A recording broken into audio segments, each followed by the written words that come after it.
안녕하세요. 오스틴 주식입니다. 몇 년 전 뉴스에 한국의 40대에게 인생에서 가장 기억나는 순간을 물었더니 IMF를 꼽았다고 합니다. 2008년 금융위기 이후에 미국인에게 물어도 아마 같은 대답을 들을 수 있을 겁니다. 왜 나랑 관계없는 미국의 월가에서 쟤들만 잘 살면 될 것이지 이렇게 금융위기까지 만들어냈는지 사실 짜증나는 일입니다. 평생을 401k만 믿으며 살아왔던 많은 미국 노인들이 눈물을 흘리면서 맥도날드로 일하러 갔고 그때는 일할 수 있는 것만이라도 행운이었죠. 벌써 아득한 옛날 같지만 우리도 IMF 시절을 겪었고 2008년 금융위기를 겪었습니다. 또 여러 번 이런 급격한 변화를 앞으로도 겪을 것입니다. 주식이라는 것을 통해 자본주의 메커니즘을 조금씩 알아가야만 은퇴 시기에 피눈물 흘리는 일이 없을 것이라는 게 제 개인적인 생각입니다. 최진기 씨가 주장했던 것처럼 이제 경제는 생존의 문제인 것입니다. 저를 잘 아시는 분들은 2008년 이후 금융위기 이후에 연준이 돈을 푼 뒤에 왜 인플레이션이 안 생겼는지에 대하여 질문을 많이 했던 것을 아실 겁니다. 학교에서 배웠던 대로 돈을 찍으면 2008년 이후 인플레이션이 생겨야 하는데 왜 안 생겼을까요? 문제는 이번에 현금을 쓰레기라고 하며 레오달리오는 자산에 투자해야 한다고 했는데 부동산 가격이 급등하고 주식이 급등하는 등 인플레이션이 생기고 있습니다. 2008년과는 다르게 당연히 연준에서는 이 부분을 신경 쓰고 내년쯤에는 테이퍼링 등 양적 완화를 축소해야 한다는 이야기도 나오기 시작했습니다. 우리가 살고 있는 세상은 자본주의 세상이라는 것을 다시 생각해 볼 필요가 있습니다. 토지, 자본, 노동이 자본주의 생산의 3대 요소라고 하는데 이 근간을 이루는 돈의 변화가 생기면 당연히 이 3대 요소도 영향을 받을 수밖에 없습니다. 토지, 자본, 노동이 이어주는 것이 돈인데 경기가 좋아지고 투자가 늘어날수록 그 고리를 이어주는 피와 같은 자본은 늘어나야 할 것입니다.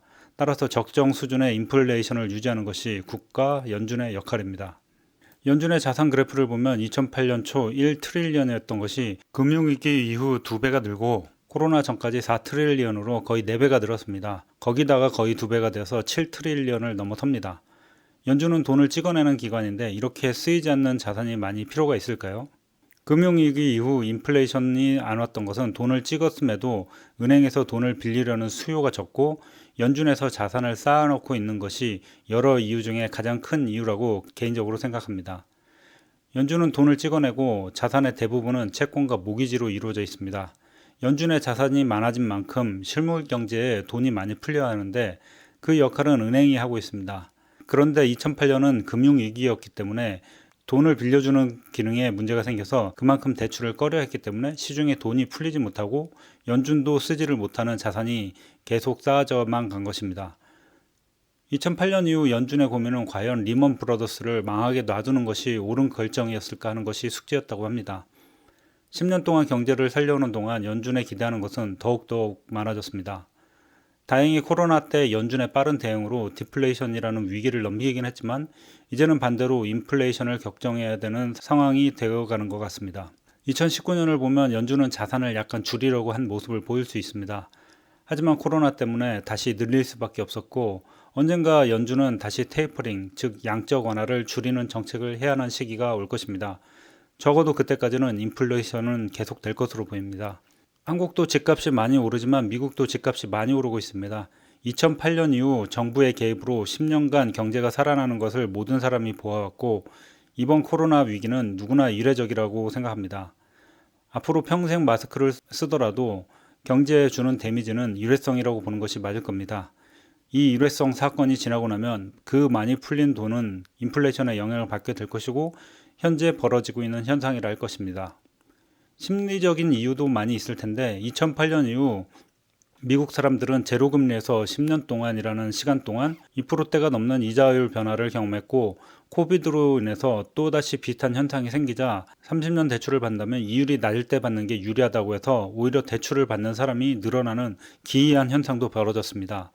사람이라는 게 경험의 동물이기 때문에 두 번째 경험에서는 아무래도 아픔이 덜한 것 같습니다. 작년까지 MMT라는 이론으로 미국은 달러를 거의 무한대로 찍어내도 인플레이션이 생기지 않는다는 이론이 유행했었는데 코로나 이후 거의 2배로 늘어난 돈은 현재 인플레이션 압력을 내고 있는 것 같습니다. 집값이 많이 오르고 있고 집값이 오름에 따라 땅값도 오를 것이고 그 땅 위에서 장사하는 식당들도 가격이 오를 것이고 그에 따라 임금도 올라가는 현상이 서서히 발생하게 될 것입니다. 또 연준에 대한 믿음도 인플레이션에 큰 영향을 주고 있습니다. 연준은 항상 경제가 어려울 때마다 지금처럼 양적 완화를 할 것이고 회사채, 정크본드, ETF까지 살 것이고 아마도 다음 위기 때는 현재 풀린 돈의 2배까지도 더 풀릴 수가 있을 겁니다. 그러한 믿음이 있기 때문에 투자자들은 더 자신 있게 투자한다고 볼 수 있습니다. 진정한 위기는 그러한 믿음이 흔들릴 때인데 개인적으로 보기에는 다음 위기는 그 정도까지 가지는 않고 코비드 때와 비슷하게 연준이 해결 가능한 수준일 것이라고 생각합니다. 투자와 소비도 심리일 텐데 2008년 이후에 비해서 코로나 이후에는 많은 사람들이 심리적으로 더블딥을 걱정하고 있지는 않습니다. 오히려 인터넷 관련한 소비 증가와 테슬라가 만들어내고 있는 모빌리티 관련한 패러다임의 변화를 통해서 인플레이션은 발생할 수밖에 없는 상황으로 보입니다. 레오 달리오가 이야기한 것처럼 지금은 현금을 들고 있을 때가 아닌 것 같습니다. 인플레이션이 점점 더 강해진다면 연준은 그에 따른 대응을 할 것인데 적어도 내년 이후가 될 것으로 보입니다. 투자를 안 한다면 타인 대비 자산이 감소되는 현상이 생길 수밖에 없는 것이고 잘못된 투자를 한다면 그보다 못한 결과를 낳을 수 있습니다. 지속적으로 자본주의의 핵심인 주식시장이 무엇을 고민하는지 지속적으로 발전하는 테크 기업들을 살펴보는 것이 생존 경제를 사는 자본주의에 사는 사람들의 모습일 것이라고 생각합니다. 지금도 불황을 이야기하는 사람들이 많이 있습니다. 언젠가는 그들이 맞을 것이지만 아직은 그 시기가 아닌 것으로 생각합니다. 투자하시는 것과 생존 경제를 이어나가시는데 조금이라도 도움이 되었으면 합니다. 감사합니다. 오수진 주식이었습니다.